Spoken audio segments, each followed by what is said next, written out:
York Times editorial board has done something unconventional with their presidential endorsement. They have chosen to endorse 2 candidates in the Democratic primary, and they're 2 women who are incredibly different when it comes to their political ideology and their policy proposals: Elizabeth Warren and Amy Klobuchar.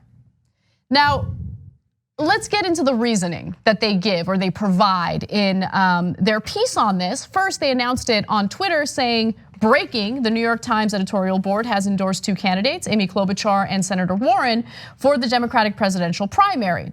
Now, in the piece that they link to, they write, the Democratic primary contest is often portrayed as a tussle between moderates and progressives. To some extent, that's true. But when we spent significant time with the leading candidates, the similarity of their platforms on fundamental issues became striking.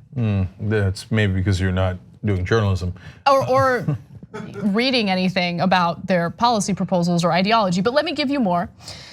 Nearly any of them, meaning all of these Democratic candidates, would be the most progressive president in decades on issues like healthcare, the economy, and government's allocation of resources. Where they differ most significantly is not the what, but the how, in whether they believe the country's institutions and norms are up to the challenge of the moment. We worry about the ideological rigidity and overreach, and we'd certainly push back on specific policy proposals like normalizing health insurance or decriminalizing the border. But we are also struck by how much more effectively their messages have matched the moment. So look, before we get into like the specifics of what they had to say about Warren and Klobuchar, I do want to note that this is I think that it's a cowardly move on behalf of the editorial board. And the reason why I say that is because the way they handled this is, well, look, we don't want to have to make a decision and endorse one specific person. So instead, we're going to endorse 2 people who represent 2 different ideological components of the Democratic Party, right? But I mean, what is that supposed to help with? Sam Cedar said something pretty funny. So if there was like a dictatorial, pro-totalitarian government candidate, do you give that option as well? Like, here's the progressive candidate, here's the centrist candidate, here's the dictator candidate. Go ahead, take your pick. That's not the point of the endorsement, but anyway. To be fair to the New York Times, there is that candidate and they didn't endorse him. That's Trump, okay? And they were very clear about that. They're like, he's a threat to democracy, and they actually did point that out. I'll be further fair to the New York Times. At first, when I saw the headline, I was like, oh, don't tell me that you think they're the same people. Their policies are completely different. Now, we did read you that quote where they said it's strikingly similar, but then they went on to say, well, no, they do represent the 2 different wings of the party, the centrist wing and the progressive wing. Now, if you wanted to pick somebody who represents the progressive wing, well, it's fairly clear who you would pick. You would pick Bernie Sanders, but they loathe him. So I'm going to get can't stand him. So, there's specifics on that. We'll get to that in a second. But the first comment I wanted to make is, they said in that same quote that Anna read, like they've done a great job of resonating with the voters. No, they haven't. Warren has done a good job. At one point, she had caught Biden and even passed him in the national polls. She's gone up and down, but she's been in the race the entire time. Klobuchar's never cleared 5%. They're so desperate to make Klobuchar a thing. That's exactly my point. They're so desperate. It doesn't matter how poorly she's performing in the polls. It doesn't matter how uninspiring she is for voters. They're still focusing on her. It's amazing. Along with the rest of the mainstream media, they are trying to will Amy Klobuchar's campaign into existence. It has not resonated at all with the voters. Most of the campaign was 7th or 8th behind Andrew Yang, but yet Yang would often be ignored, and they'd be like, but Klobuchar. And even at this late date, when she has absolutely no chance, they're endorsing Klobuchar. Why? Because they want it so bad. And they later noted Cory Booker, Kamala Harris, and these other people they call moderates. They're like, it's a shame they didn't do well. Well, then think about it, New York Times. Isn't there some chance that the Democratic voters don't agree with you? You desperately want what you consider a moderate to win, but they're not winning. And Klobuchar is not anywhere close to winning. And all those other moderate candidates ran right into a brick wall. But yet, it's your point of view that it's gotta be a centrist, which actually is the worst part of this editorial, which I'll get to at the end.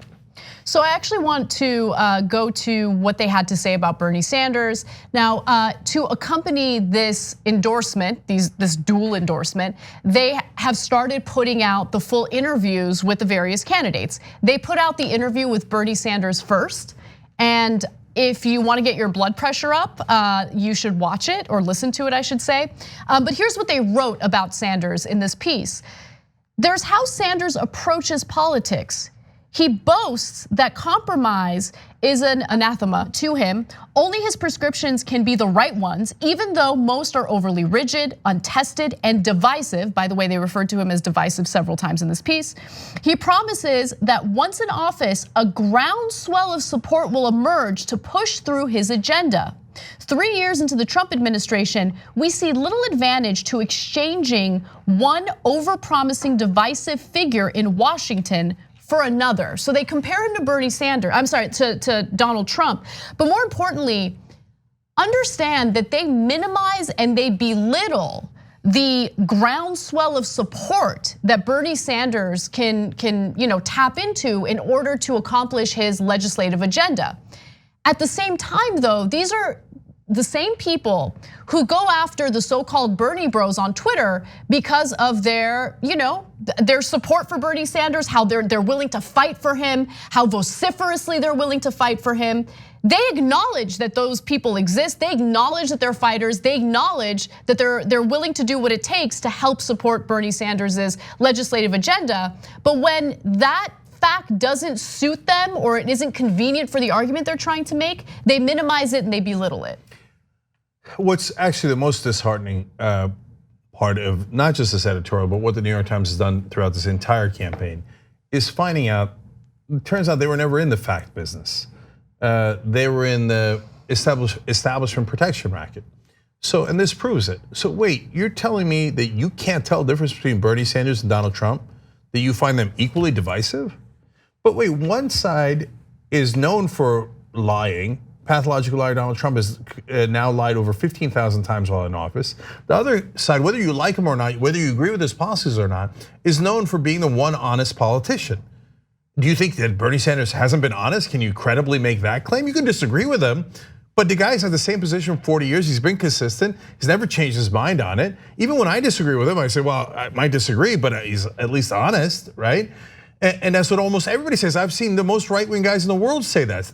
So you're saying that Trump, you can't tell, well then you shouldn't be a reporter if you can't tell the difference between Trump and Bernie Sanders. And I'm not even just talking about policy, I'm talking about them being divisive. Well, one guy says, let's divide the whole country. It's us and only us, and screw all the minorities and Latinos and African Americans and Muslims, etc. And the other guy says, let's bring everybody together. You can't tell the difference? And you're a reporter? You're a reporter? This is the editorial board of the New York Times? I mean, it's like saying, look, you got Stalin on one side and you got Mother Teresa on the other side. They're both equally divisive. I mean, Stalin says, let's kill everybody we don't agree with and only help the powerful within my Politburo. And then Mother Teresa says, let's help the poor and the needy. They're both divisive. Why isn't Mother Teresa helping the billionaires? Why isn't she doing it? Divisive. Yeah. So that's who the New York Times is. They're here to serve the wealthy and the powerful. So that's why Bernie Sanders gets under every nerve they have. Yeah, and I also want to point out that what they find appealing about Warren, and they state this in their piece, is the fact that she is willing to compromise and back down on progressive policies like Medicare for all. Just one more excerpt from it, just to prove my point. They write, Warren sometimes sounds like a candidate who sees a universe of us versus thems, who in the general election would be going up against a president who has already divided America into his own version of them and us. This has been most obvious in her case for Medicare for all, where she has already had to soften her message as voters have expressed their lack of support for her plan. What? Yeah, that's not what happened at all. But that goes to prove their bias. Manufacturing consent. That's right. It goes to so her numbers dip after she says, well, not exactly Medicare for all. New York Times looks at that and goes, you see that? She's too progressive. But wait a minute, she announced a plan that was avowedly less progressive. And then she says, well, look, that's not even good enough. I'm gonna go for public option. That is clearly less progressive. Her poll numbers go further down. New York Times goes, see, too progressive. Okay, well then you're not fact-based. You have a total alternate reality with alternative facts. So that gets me to the worst point. Before that though, I do it every time. Under their skin hits a nerve. Two different things. Okay, so now they talk at the end of the piece about compromise. We need compromise. And you saw the earlier quote that Anna read you about Bernie doesn't compromise. It's an anathema to him, right? Who are we compromising with? Mitch McConnell?